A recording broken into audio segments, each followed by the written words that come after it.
we're going to get back at this pond. We're going to be finishing up soon. So stick around.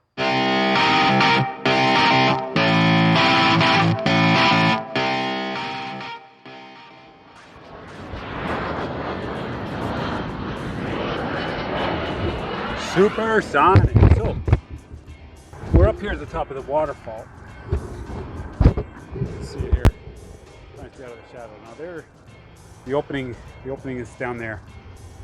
We've got a hose there, and that pipe, well, it's actually a pipe, technically. And the pipe comes all the way around the perimeter, weaves its way up, and ends up coming out here. Back that off a bit.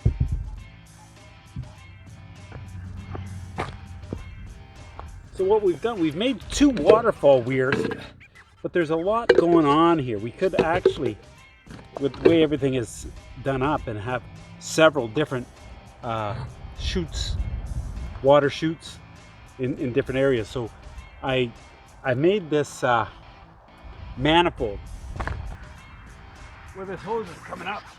This is the main feed here, and I'm going to thread this T on there.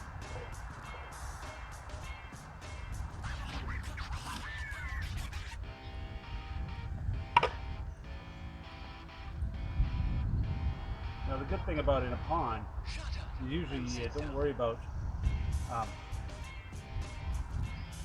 having the tightest fittings. If it leaks a little bit, it just leaks back into the pond.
Wow, I would really like that to fall right in there.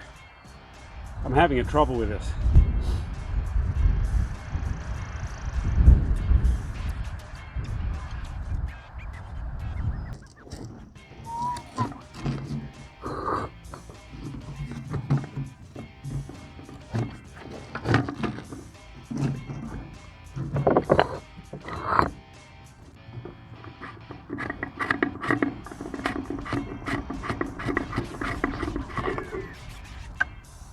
Oh, that's okay. That's okay. We're doing pretty good. Because this now.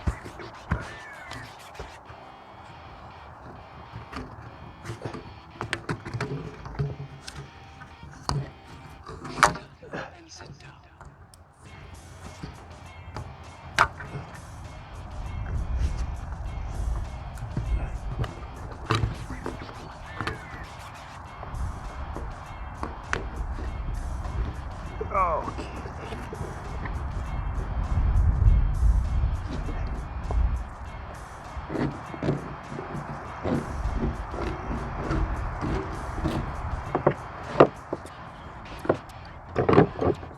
So this one here now, we're going to put the hose down here. We're going to connect that one here.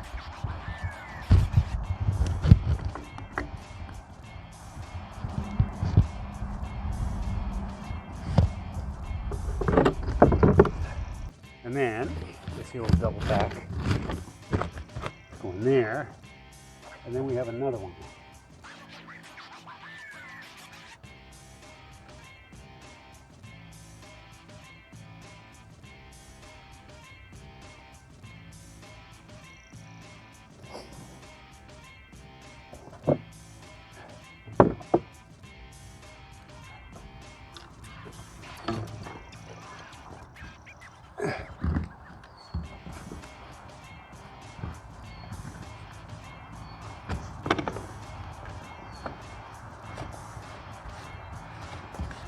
Yeah.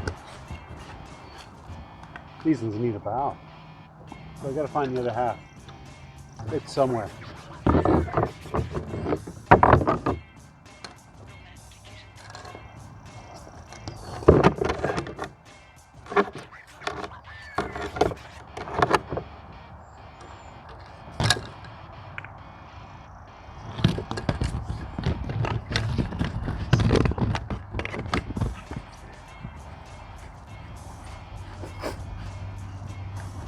Okay.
Once these are in place, full with water, they're really not gonna move.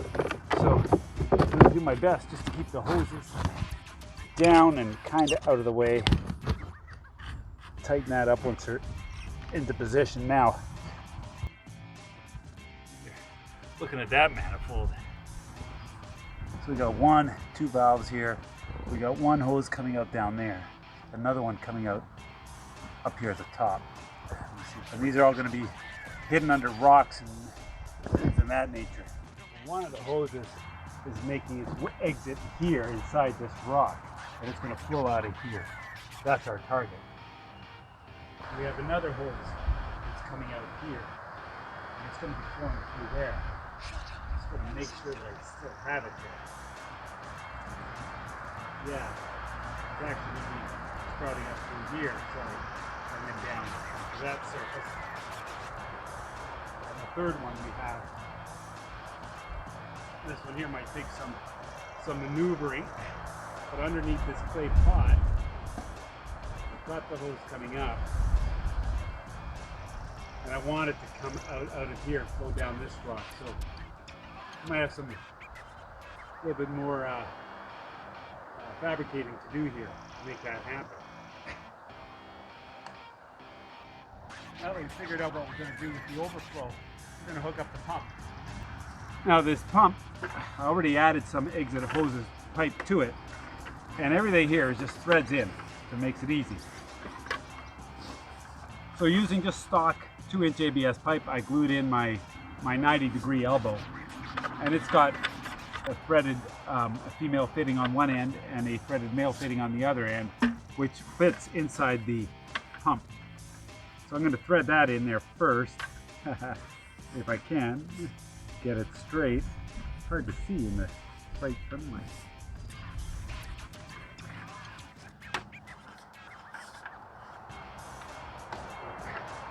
And this one here, I'm going to put it on the fitting that's here. It's going to connect right there, and I'm going to tighten that one up.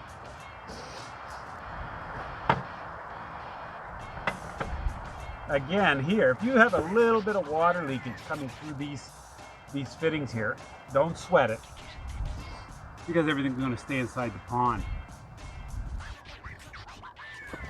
So here, I'm going to have the cord, and the cord I'm just going to strap it up, string it up, and run it to the outlet, which is outside the pond, and we will cover this up with whatever we can. Next job, we'll be filling this pond up. Now it's almost full, and it's full enough at least to test it, so let's plug that sucker in and see what happens.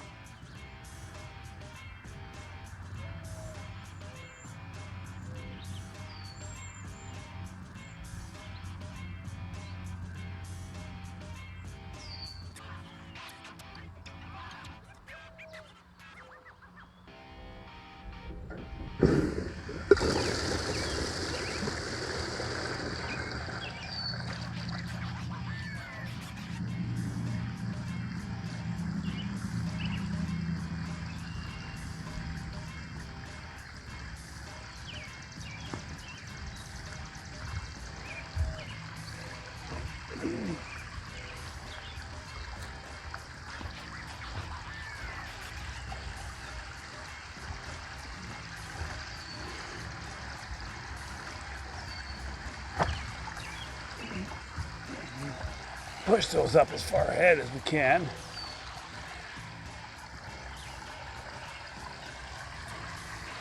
Now let's have a look at it from the other side, see what it's like.